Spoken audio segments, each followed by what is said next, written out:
Hello students, आप सभी का यूट्यूब चैनल पर फिर से आपका स्वागत है। आज हम लेकर आए हैं बीए थर्ड ईयर इतिहास का चैप्टर यूरोप में पुनर्जागरण।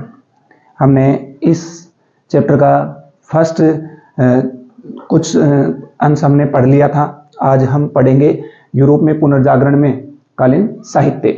देखिए, पुनर्जागरण कालीन साहित्य का देखिए, जो यूरोप का जो साहित्य था, यूरोप का साहित्य में पहले क्या लिखा जाता था कि जो लातीनी भाषा होती थी उस लातीनी भाषा में रचनाएं लिखी जाती थी, जो कि प्रमुख क्या होती थी इन साहित्य रचनाओं में। क्या होता था, जैसे राजा होता था और इसके साथ साथ जो पोप है या पादरी है या धर्मानुयायी है, इनके बारे में ही लिखा जाता था केवल। यानी कि कहने का मतलब है, हम पढ़ते हैं मध्यकालीन यूरोप, मध्यकालीन यूरोप। इस मध्यकालीन यूरोप में या जो ये टाइमिंग पीरियड है मध्यकाल, इस मध्यकाल में हमने ये पढ़ा कि जो साहित्य रचनाएं जो रची जाती थी वो उनमें केवल राजा है, पोप है या धर्मानुयायी है, तो उनके बारे में ही लिखा जाता था। या कह सकते हैं कि लौकिक जीवन के बारे में, लौकिक जीवन के बारे में इसमें कुछ भी क्या नहीं होता था, कुछ भी कोई भी लौकिक जीवन के बारे में कुछ भी नहीं लिखा जाता था। तो यहाँ पर जो 14वीं 15वीं और 16वीं शताब्दी, 14वीं और 15वीं शताब्दी के जो साहित्यकार हुए हैं, उन साहित्यकारों ने मध्यकालीन युग में जो लिखे गए जो विचार थे, उन विचारों को उन्होंने त्याग कर उन्होंने क्या किया, नए विचारों को अपनाया। जैसे उन्होंने व्यक्ति का जो यथार्थ जीवन है, उस यथार्थ जीवन से संबंधित उन्होंने क्या किया, उन विचारों को त्यागा। रचनाओं में जो मध्यकालीन जो रचनाएं थी, उन मध्यकालीन रचनाओं में केवल लौकिक जीवन के बारे में कुछ नहीं लिखा गया था। इसी कारण इस जो मध्यकालीन जो समय था, इस मध्यकालीन समय को हम क्या कह सकते हैं, अंधकार में युग। क्या कह सकते हैं, अंधकार में युग। ठीक है, क्योंकि यहां पर लौकिक जीवन के बारे में क्या नहीं था, कुछ भी विचार व्यक्त नहीं किए गए थे या उनके बारे में नहीं लिखा गया था।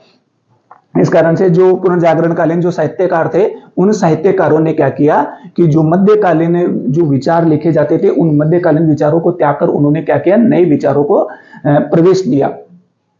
ठीक है, तो इसका मतलब यह है कि पुनर्जागरण कालीन साहित्य रचनाओं में क्या किया गया, लौकिक जीवन को क्या दिया गया, प्रश्रय दिया गया। फिर इन मध्यकालीन जो पुनर्जागरण कालीन जो साहित्यकार है, उन साहित्यकारों में प्रमुख जो कौन है, दांते हैं, जो कहां का निवासी है, फ्लोरेंस निवासी है। कहां का निवासी है, फ्लोरेंस का निवासी है। इनको कह सकते हैं मध्य युग का अंतिम या पुनर्जागरण का प्रथम प्रवर्तक कहा जा सकता है। वह आधुनिक युग का क्या है, पिता, इतालवी काव्य का पिता या इतालवी काव्य का क्या है, ये प्रथम कवि है। इनके साहित्य रचनाओं में इनकी पहली रचना है जो सबसे श्रेष्ठ है, और उस रचना का क्या नाम है, डिवाइन कॉमेडी, जो किस भाषा में लिखी गई, इतालवी भाषा में। और यह जो डिवाइन कॉमेडी जो रचना है, ये इतालवी भाषा की क्या है, प्रथम महाकाव्य है। इस रचना से, इस साहित्य रचना से हमें उन व्यक्ति के नरक से स्वर्ग तक, यानी कि जो नरक से स्वर्ग तक जो कार्य होते थे, जो यात्रा वृत्तांत होती थी, उस यात्रा वृत्तांत के बारे में इसमें इसकी जानकारी मिलती है। ठीक है, इसकी जो अन्य रचनाएं हैं, अन्य रचनाओं में एक है वितानोआ। क्या है, वितानोआ। वितानोआ क्या है, एक प्रेम गीतों का संग्रह है। इसमें कहा गया है कि दाते लिखता है, ब्रिटिश नामक एक महिला थी, जो उसको कहां मिली थी, उसके चर्च में मिली थी, गिरजाघर में मिली थी ब्रिटिश, और वो उसकी सौंदर्यता को देखकर क्या हो गया था, काफी मोहित हो गया था। तो उसकी प्रेम के बारे में क्या किया गया, बखान किया गया है। ठीक है, फिर है जो कि क्या थी, काफी सुंदर महिला थी, और उसके सौंदर्य का क्या किया है, वर्णन किया गया है। कहा जाता है कि जो वितानोआ, जो इसकी ब्रिटिश नामक जो एक करने वाली जो महिला थी, उस महिला का विवाह किसी अन्य पुरुष के साथ हो गया। तो उन सभी की चीजों की जानकारी दाते किस में देता है, वितानोआ में देता है। ठीक है, फिर है मानववाद। मानवतावाद किसे कहते हैं, देखिए, मानवतावाद उसे कहते हैं जो साहित्यकार, जो विद्वान थे, उन्होंने धार्मिक विचारों के स्थान पर, धार्मिक विचारों के स्थान पर लौकिक जीवन के बारे में या उन विचारों को स्थान दिया जो मानव कल्याण के लिए जरूरी थे। तो वो क्या कहलाता है? मानवतावाद। इसके जनक कौन थे मानवतावाद के? पैट्रार्क। कौन थे? पैट्रार्क। मानववाद के जनक कौन थे? पैट्रार्क। इनकी एक रचना है जिसका क्या नाम है? Familiar letters. क्या नाम है? Familiar letters. दूसरी रचना है इनकी सॉनेटस। जो सॉनेटस जो रचना है उसकी एक प्रेमिका थी जिसका क्या नाम था? लोरा, और उसके प्रेम को संबोधित करके एक प्रेम गीतों का संग्रह बनाया गया, जिसकी भाषा क्या थी? ये जो सॉनेटस लिखा गया था वो किस में लिखा गया था? टस्कनी भाषा में। इसका एक शिष्य था पेट्रार्क का, जिसका क्या नाम था? बोकाशियो। हाँ, यहां पर थोड़ा सा देख लें कि मानववाद का जनक कौन है? पेट्रार्क। मानववाद का जनक या पिता। ठीक है। इसका एक शिष्य था बोकाशियो, जो इतालवी गद्य का क्या था? इतालवी गद्य का पिता कहा जाता है। इन्होंने एक इतालवी भाषा में एक रचना लिखी थी, डेकामेरोन, जिसमें क्या क्या है? 100 से अधिक कहानियों का क्या है? संग्रह है। 100 से अधिक कहानियां है उसमें। फिर है कला और साहित्य के चरण। इसका आप स्क्रीनशॉट ले सकते हैं।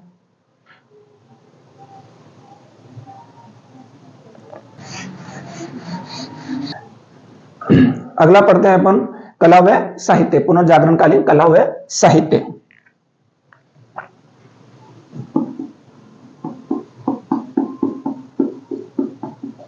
पुनर्जागरणकालीन कला व साहित्य। देखिए, पुनर्जागरण कला व साहित्य, इसमें इसके प्रमुख 3 चरण हैं। देखिए, 3 चरणों में बांटा गया इसको। एक तो 14वीं शताब्दी के रूप में,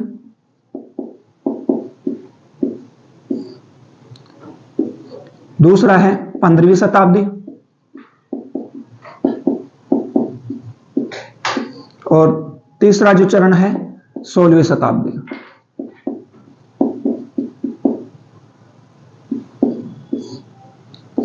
जिसको क्या कह सकते हैं? त्रिसंतो।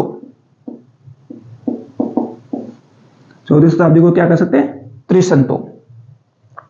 तो देखिए, इनके प्रमुख 3 चरण बताए गए हैं। अब देखिए, हम पहला जो चरण पढ़ेंगे वो पहला चरण कौन सा है? 14वीं शताब्दी। इन जो पुनर्जागरण जो काल है उस काल का जो प्रथम चरण है वो प्रथम चरण कौन सा है? 14वीं शताब्दी। इस 14वीं शताब्दी में जो रचनाएं होती थी, जो साहित्य रचनाएं थी, वो साहित्य रचनाएं वो किस में होती थी? इतालवी भाषा में। इतालवी भाषा में। तो जो साहित्यकार थे, जो विद्वान थे, रचनाकार थे, उन्होंने क्या किया कि समाज में पुनर्जागरण पैदा उत्पन्न करने के लिए उन्होंने क्या किया? इतालवी भाषा को त्याग करके, इतालवी भाषा का त्याग करके उन्होंने क्षेत्रीय भाषा में क्या किया गया? क्षेत्रीय भाषा या देशी भाषा, देशी भाषाओं में क्या किया गया? साहित्य रचनाएं की गई। हम जब इसकी तुलना करते हैं अपने भारतीय रचनाओं से, तो जैसे हम देखते हैं 1857 की क्रांति या भारत में पुनर्जागरण का काल या भक्ति आंदोलन, तो उनमें भी हमें देखने को मिलता है कि भारतीय जो लोग थे उनमें वैचारिक विचार उत्पन्न करने के लिए या उनमें राष्ट्रभक्ति उत्पन्न करने के लिए उन्होंने कई प्रकार के साहित्य रचनाएं की। जैसे 1857 की क्रांति के समय भारतीय जो भक्त या जो संत थे, उन संतों ने अपने गीतों के माध्यम से या जो पत्रकार है, अखबार है, उनकी सहायता से या पुस्तकें हैं उनकी सहायता से उन्होंने भारत के लोगों को क्या किया? जागरूक किया। इसी प्रकार यूरोप में पुनर्जागरण स्थापित करने के लिए यहाँ पर क्षेत्रीय भाषा यानी कि जो पहले जो भाषा जो लैंग्वेज जो यूज की जाती थी वो क्या थी, इतालवी भाषा। इसी भाषा में क्या किए जाते थे, साहित्य रचनाएं की जाती थी। अब इसके स्थान पर नए साहित्यकारों ने कौन सी भाषा का उपयोग किया जाने लगा, क्षेत्रीय भाषाओं या स्थानीय भाषा का प्रयोग किया जाने लगा, ताकि इस क्षेत्रीय भाषा से वहां के जो कम पढ़े लिखे लोग थे या जिनको केवल क्षेत्रीय भाषाएं आती थी, समझ में आती थी, वो लोग भी क्या कर सके, साहित्य रचनाओं को पढ़ सके, उनमें विचार उत्पन्न हो सके। तो ऐसी रचनाओं को क्या किया गया, छापा गया या लिखा गया।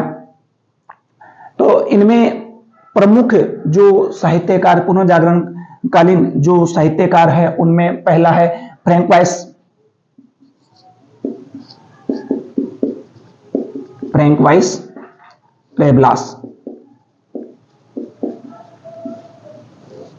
फ्रैंकवाइस रेबलास, जो फ्रैंकवाइस रेबलास कौन था, एक फ्रांसीसी लेखक था।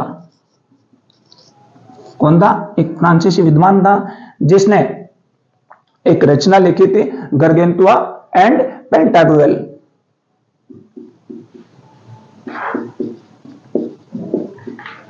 गरगेंतुआ एंड पेंटाग्रुएल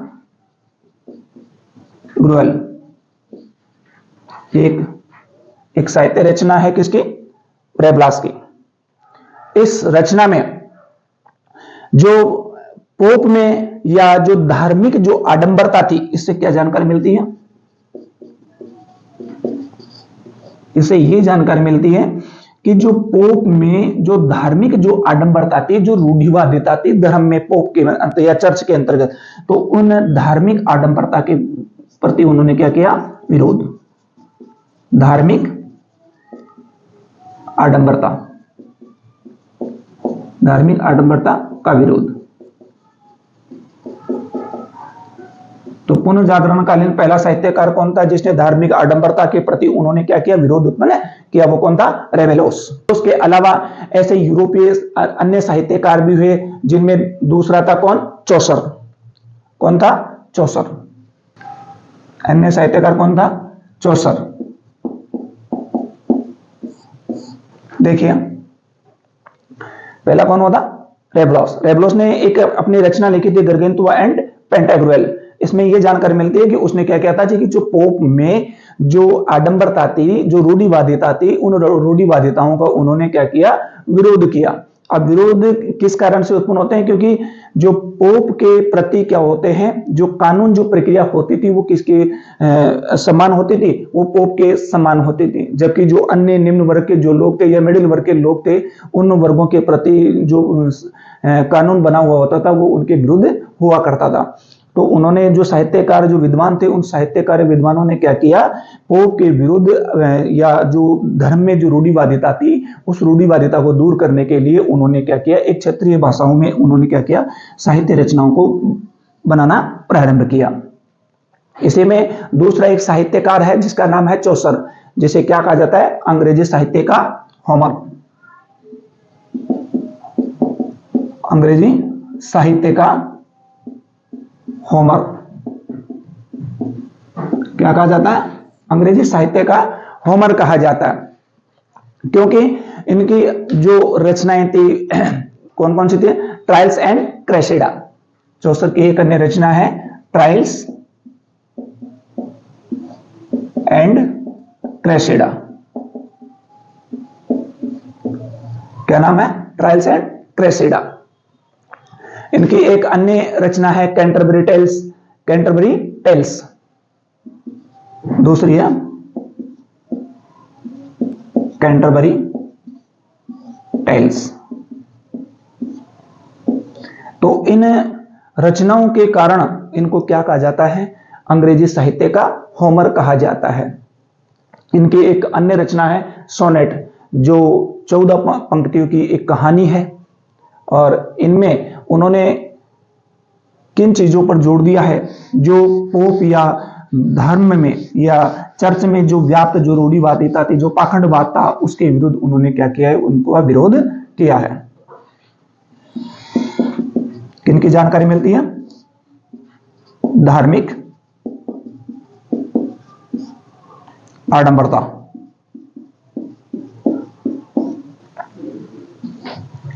तो देखिए इससे हमें किसकी जानना है, धार्मिक आडंबरता का विरोध।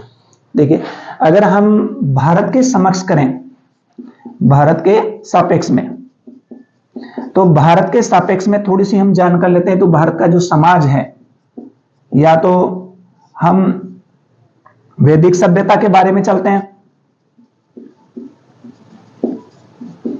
जो वैदिक सभ्यता थी, उस वैदिक सभ्यता में क्या नहीं था, पाखंडतावाद नहीं था। लेकिन जैसे जैसे ही उत्तर वैदिक काल आया, तो उत्तर वैदिक काल में क्या हुआ, पाखंडतावाद है, धार्मिक आडंबरता है, ऐसी चीजें, ऐसी कुरीतियां, सती प्रथा है, ऐसी कुरीतियां क्या हुई, अपने धर्म में विद्यमान हुई या उत्पन्न हुई। उसी प्रकार जो यूरोप का जो धर्म था या जो चर्च था, उस चर्च में क्या आई, पाखंडतावाद आई। क्योंकि हम देखते हैं कि हमारा जो धर्म था उसमें पहले क्या कहते थे, जो साधु संत हुआ करते थे, वो क्या करते थे, वो पहाड़ों में जाकर उस परमात्मा की साधना किया करते थे। लेकिन आज का जो मानव है, वो मानव क्या करता है, उस भगवान को जो कहाँ रहता था, पहाड़ों में रहा करता था, जिसे साधु संत क्या करते थे, उसे वहां पर उसका ध्यान मग्न करते थे। लेकिन आज का मानव उसे कहां ले आया, उसे मकानों के भीतर ले आया। उसे क्या करता है, जो पत्थर से उसका निर्माण करके उसे मूर्ति के रूप में उसे विराजमान कर दिया है। तो और उसी प्रकार जैसे हमारा जो धर्म है सनातन धर्म, या एक धर्म है मुस्लिम धर्म, हम इन दोनों ही धर्मों में देखें तो आज भी महिलाओं को एक प्रॉपरी रूप से क्या नहीं है, उनको स्वतंत्रता नहीं मिली हुई है।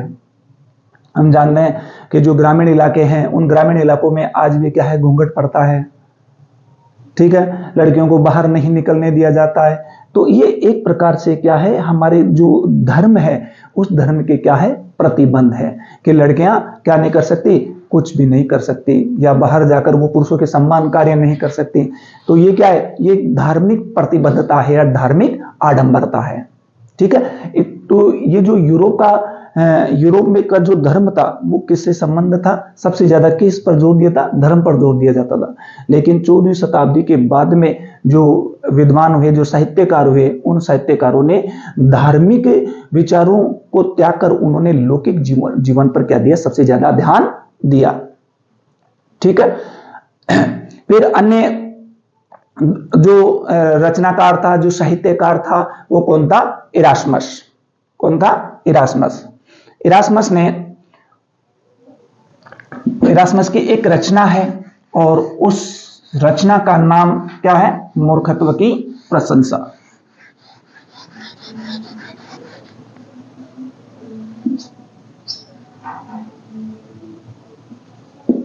इरास्मस या इरेस्मस। देखिए इरास्मस के बारे में, देखिए इरास्मस की एक रचना है जिसका नाम क्या है, in the praise of folly. रचना का क्या नाम है, in the praise folly, in the praise of folly, जिसे हम क्या कर सकते हैं, मूर्खत्व की प्रशंसा।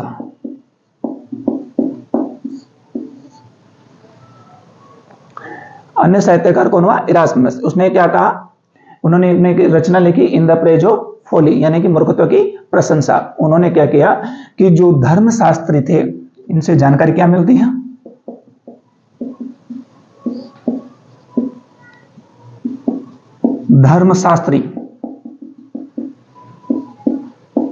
धर्मशास्त्रियों का उपहास। यानी कि हम अपने धर्म में देखें या भारतीय जो समाज है, इस भारतीय समाज में हम देखें तो पढ़ते क्या है, पंडित, ठीक है। सनातन धर्म में क्या बोलते हैं, पंडित बोलते हैं, और जिसे बोलते हैं धार्मिक गुरु। या मुस्लिम संप्रदाय में कौन होता है, काजी, ठीक है। ये क्या करते हैं, पंडित और जो काजी होता है इन धर्मों में, ये क्या करते हैं, अपने धर्म से संबंधित नियमों को समाज में लागू करते हैं और हम दैनिक जीवन में इनके द्वारा बनाए गए नियमों का क्या करते हैं, उनका फॉलो करते हैं उनको। और इनके द्वारा बनाए गए नियमों, क्योंकि ये नियम जो बनाते थे ये कैसे बनाते थे, धर्म संबंधी, केवल नियम कैसे बनाते थे, धर्म संबंधी। ठीक है, हम आज भी कोई महोत्सव करते हैं या घर पर किसी भी प्रकार का कोई फंक्शन करते हैं तो हम किसको लाते हैं, पंडित को लाते हैं। विवाह करो या कोई अन्य प्रकार का कोई प्रोग्राम करें तो उनमें हम किसको बुलाते हैं, पंडित को बुलाते हैं। कि 8:15 टाइम हो गया तो उसको फलाने को बुलाया जाए, वो किया जाए। तो इस प्रकार से पंडित क्या बनाते हैं, हम सभी को मूर्ख बनाते हैं। मैं किसी धर्म विशेष के बारे में नहीं कह रहा हूं, लेकिन जो हमारे धर्म में जो अंधविश्वास है या जो पाखंडता है या जो रूढ़िवादिता है उसके बारे में बता रहा हूं। तो जो पंडित जो कहता है उन्हीं नियमों को हम क्या करते हैं, फॉलो करते हैं। तो इस प्रकार से पंडित के द्वारा बनाए गए नियमों को जो फॉलो करते हैं तो उनसे हमारे धर्म में क्या बढ़ती है, पाखंडता बढ़ती है, जो कि सत्यता नहीं है। ये था अपना पुनर्जागरण कला एवं साहित्य। हमने पहली क्लास में पढ़ा था, पुनर्जागरण के कारण पढ़े थे हमने कि पुनर्जागरण का प्रारंभ कहाँ से हुआ था, क्यों हुआ था। आप सभी को आज की क्लास अच्छी लगी होगी और कई बच्चे ऐसे हैं जो क्लास को देख तो रहे हैं लेकिन उसको फॉलो नहीं कर रहे हैं, शेयर नहीं कर रहे हैं। ठीक है, तो सभी बच्चों को जमकर क्या करना है, इसको फॉलो करना है, शेयर करना है। आज की क्लास में फिलहाल इतना ही, मिलते हैं अगले क्लास में एक नया टॉपिक लेकर। तब तक इस वीडियो को आप लाइक कीजिए, शेयर कीजिए, अपने दोस्तों के साथ शेयर कीजिए। धन्यवाद।